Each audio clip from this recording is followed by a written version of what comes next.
So here we are in the parking lot at the Betsy. And this is the pathway down right to the dam. We're gonna check that out real quick.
Right, yeah, it does draw in a lot of people that just want to see all the fish, and it's just interesting. Alright, so now we're walking down the path here. This sign is outdated, no fishing within 300 feet of the dam now. There's a new sign down there. That's a new regulation as of this year. You can see lots of salmon loaded up in there. This is their new little protected safe area. And you can see out there where those people are, that's where the legal fishing begins. Look at all of them. Yeah, they're loaded up all along this whole bank here. So the other thing you really need to pay attention to when you're in this location is there's a lot of pathways through the woods, and you can walk on them up to a certain point, and then if you go too far, you are actually trespassing. And the DNR was out here writing a lot of trespassing tickets over the weekend. So you can find some of these paths and take them down. Basically about 1/8 of a mile. Yeah, 1/8 of a mile. If you get to the first big bend in the river and you're still on the bank, you've gone too far and you are trespassing. So do yourself a favor and travel through the river once you get down a little ways, and the fishermen will understand what you're doing and be respectful and allow you to pass. In fact, everyone we've dealt with this entire weekend has been incredibly friendly and helpful and understanding. Even if you tangle lines or fish breaks off on you, things like that.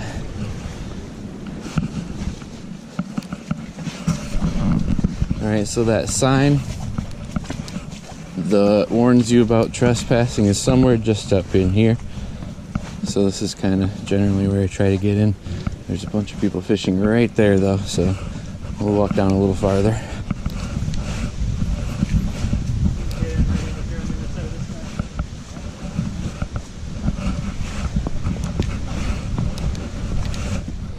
So this is the first really big popular hole, the first big bend.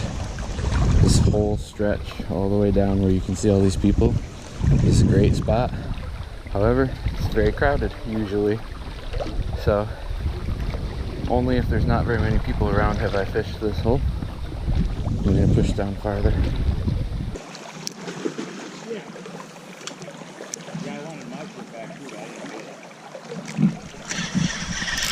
Fish.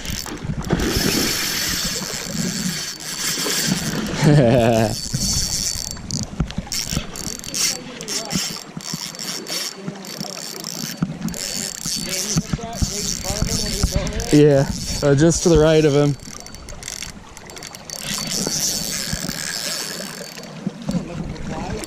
He's wrapped around that log real bad.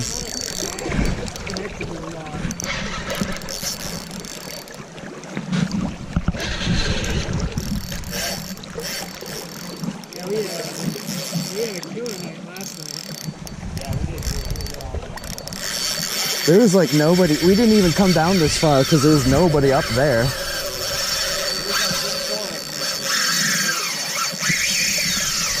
Wow.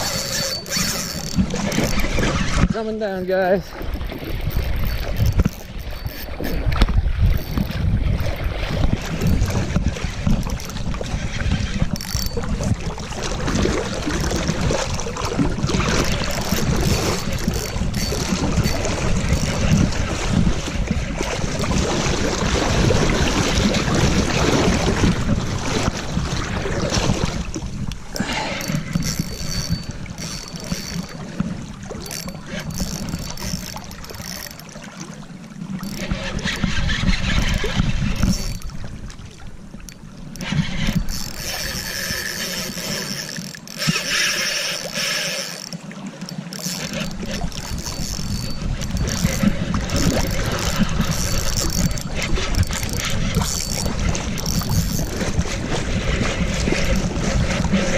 I'll pass through and let you guys resume your thing over here.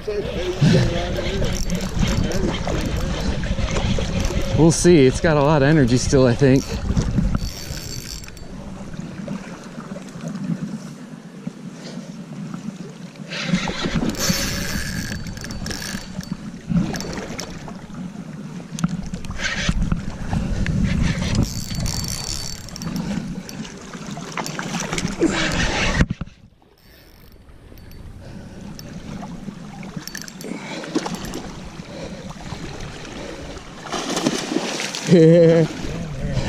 Thanks. At least spooked him into the shallows.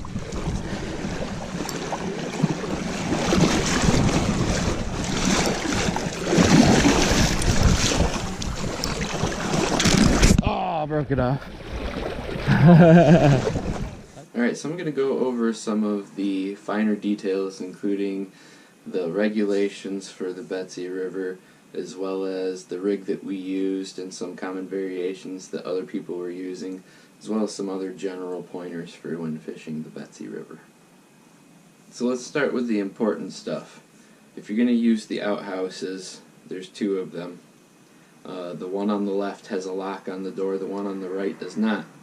When you walk out of the one on the left, be careful because the lock on the door may catch your shirt and rip it. In this case, my favorite hoodie. Got a nice rip in it, so be careful for that. Also, nose plugs. It smells like just straight ammonia in there. On to some slightly more important things. So the regulations on the Betsy as far as hook sizes are a 1/2 inch hook. If it's a single point hook, 1/2 inch or smaller. The 1/2 inch is referring to the gap between the tip of the hook and the shank. So if you are unsure, grab your tape measure and measure the distance from the point straight perpendicular to the shank, that distance. This is an example of a 1/2 inch hook. This is the biggest hook you can use on the Betsy. If you're using treble hooks, the biggest you can use is a 3/8 inch treble, 3/8 inch gapped treble. So there were some guys that said they weren't having any luck and then they switched to trebles and then were doing great. My guess is they were probably foul hooking all of those fish. I don't think trebles are even remotely helpful, and you will have better luck with a tiny single barbed hook. So the stuff that we were using is this size, a size 8. We were using size 8s or smaller. We were using these owners as well as some fish tacklers that were, I believe, a size smaller, and some Gamakatsu single egg hooks that were even smaller. We actually had the best luck with the Gamakatsus and the fish tacklers, but we used more owners than anything else because we didn't come with nearly enough hooks and had to restock at the local bait shop. Shout out to Frankfurt tackle. They had everything we needed. I got some more cure because we got a hen on the first night, and I used up all of the cure that I brought, so I had to go buy some more cure for curing eggs, and they had all of that stuff that we needed. They had all the hooks we needed, leader line, you know, they got the goods there. So hit up Frankfurt Tackle for your fishing needs in the area. We also ate at Storm Cloud Brewing. Fantastic place to get some lunch. Their pizzas are incredible. I got a pretzel appetizer that had this horseradish dip that was just amazing. That's where I got the shirt from. So if you're looking for some good hot lunch or dinner after a long day of fishing, check that out. Aside from a small single hook, the rest of what you need for your rig is just a barrel swivel, some leader line, and some split shot. We're just using kind of a little small size like this. So what that rig looks like, this is the rig that we were using. That looked pretty similar to most of the rigs that I saw other people using as well. So you connect your main line to your leader line with a barrel swivel, and then you connect from the top eyelet a drop line, and then on this drop line you just tie a knot where you want it to stop. So in this case I have kind of a longer drop line, and if I decide that that's set wrong because because of the water conditions, I can slide these all up and adjust it. And if I find a new spot that I like and I'm going to stick with that, I can tie a new knot, to hold that in place.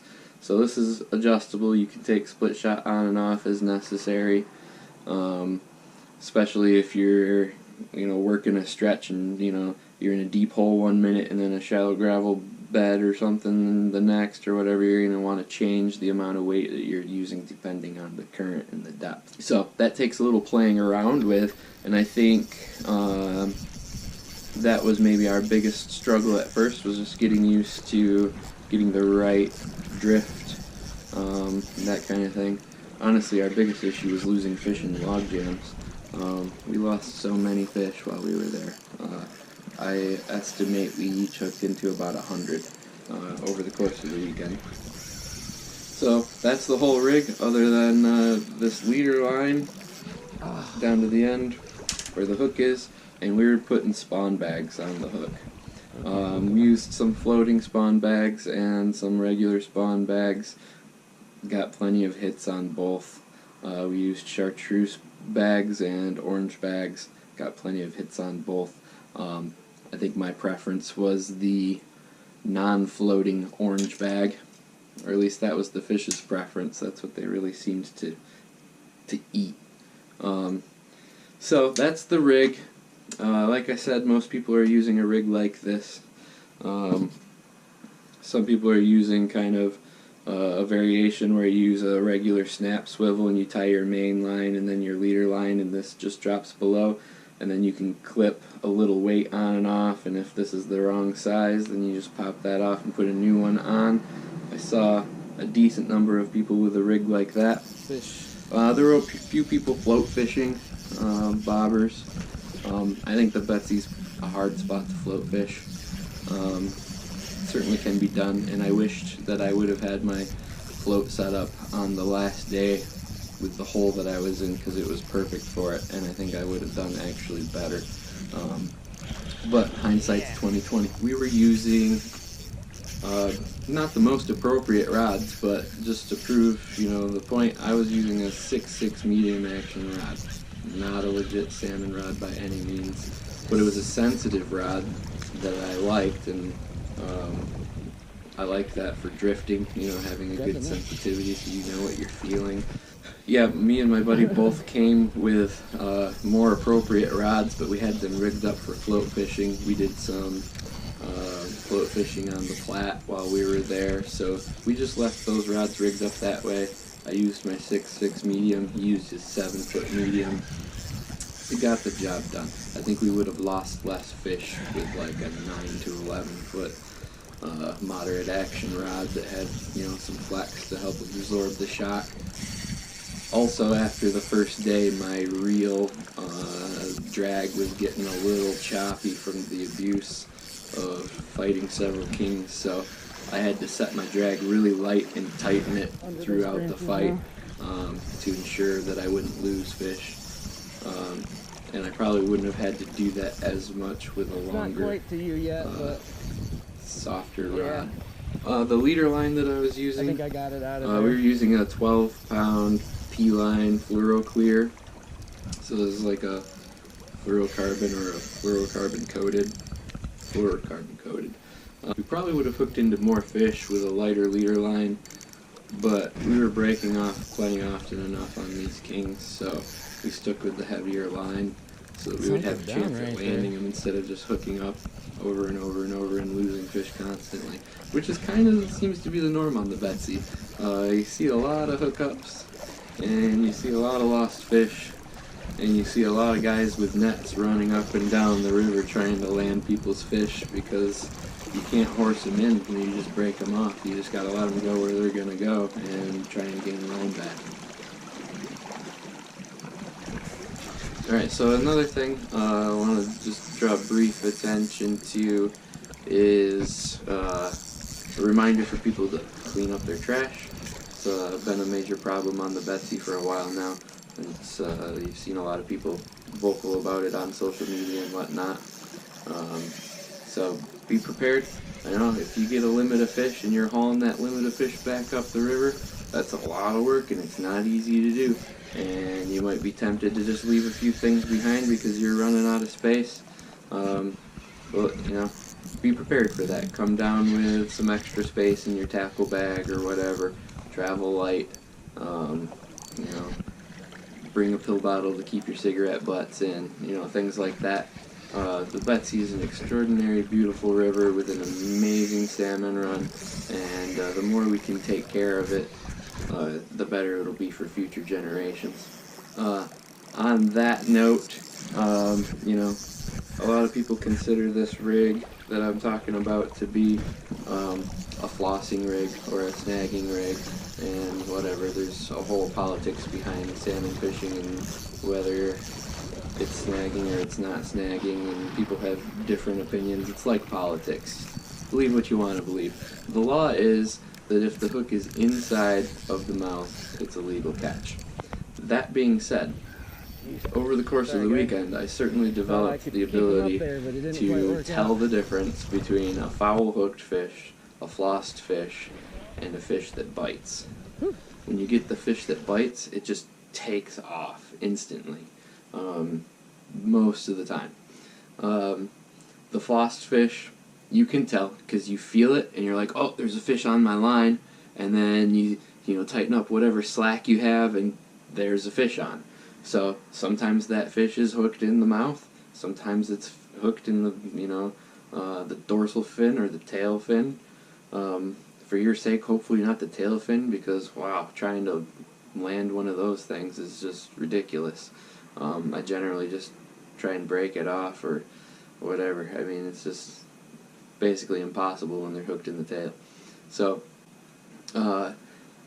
part of adjusting your depth of sinker and length of line has to do with whether or not you're going to be foul hooking fish, flossing fish, or getting good mouth hook sets, because that's what we all want. We want a legal hook set in the mouth, a battle that you can feel good about, a fish that you can take home if you want to. We certainly released a lot of fish that weren't legal hooks, and we released some legal hooked males too. You know, we weren't there to eat them all, we just wanted to catch them all. So that being said, if you are one of those people that's releasing the fish, you know, try not to make it a super long battle. Don't wear it out any more than you have to. Keep it in the water, you know, unhook it and let it go. If you want to get a picture with it in the water real quick, you know, don't lift it up out of the water and stress it out any more than you have to, so that it can go on and do its thing uninhibited. One of the reasons we used spawn bags is because we got a noticeable bite often. So a lot of the fish were honing in on that scent and that color and eating those spawn bags. So we had several on hooks that were down deep in the throat, as well as others lodged various areas inside of the mouth. And we definitely had some floss hookups where the hook was on the outside corner of the mouth, and you just know that fish just swam through the line with its mouth open and ended up hooked. So learn to tell the difference, respect the law, release the fish if it's not legal. Doing so will make our fishery better for the future. One other thing is we tossed some crankbaits and spinners and things, spoons, when we first got there, and we found pretty early on that the vast majority of the fish were foul, and it was just getting frustrating. And as soon as we switched to this other rig that everybody else was using, we stared getting legit catches. So you can toss lures and have some success.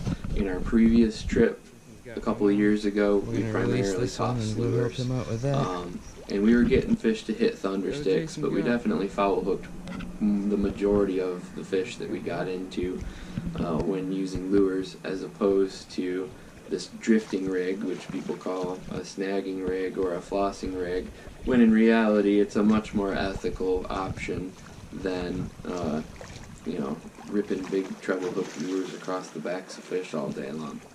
So call it flossing and snagging if you will, but it's a much more ethical, safe option for the fish, and it's going to get you more successful in the mouth hookups. So I hope you found all this information helpful, and I wish you good luck on your trip to the Betsy. I hope you slay some kings. It's just so much fun just to have your drag ripping. Thanks for watching. Point your rod that way so he comes up more. Keep it down low. Oh, never mind. Thought he was going under the logs.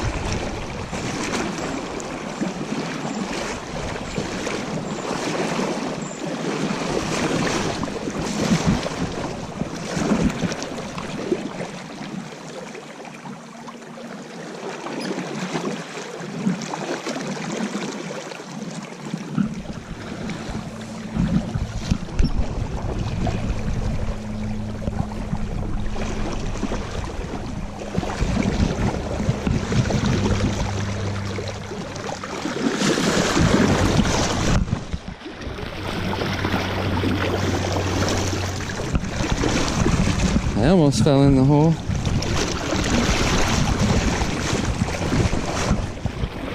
Other way.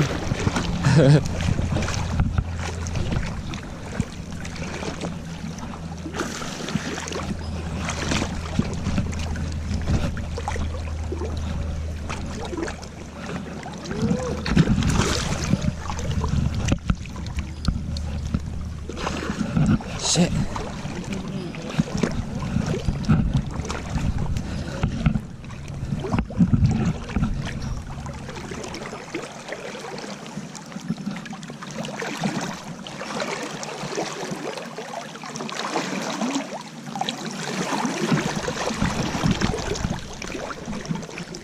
He's right under this log. Pull it tight.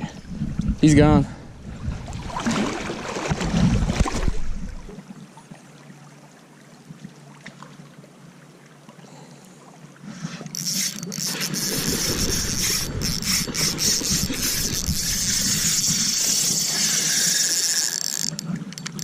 Woo! Did you just lose one too?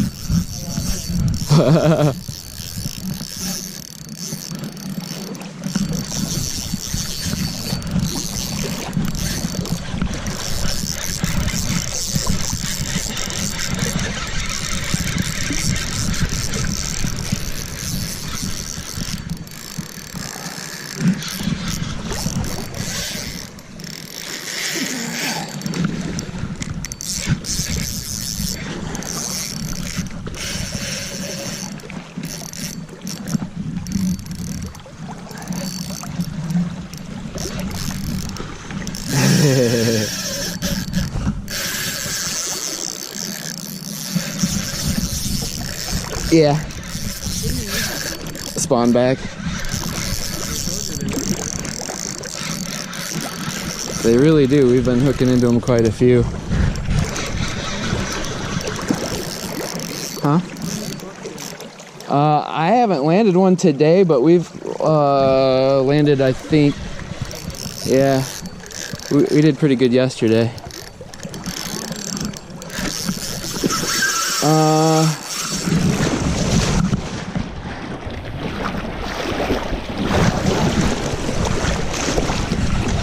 A while.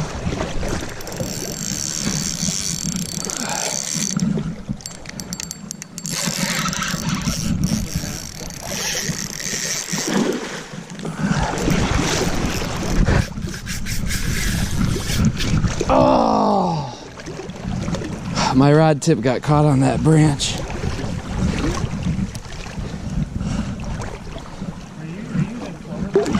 No. Well, thanks for the net assist. More videos like this, make sure to hit that subscribe button.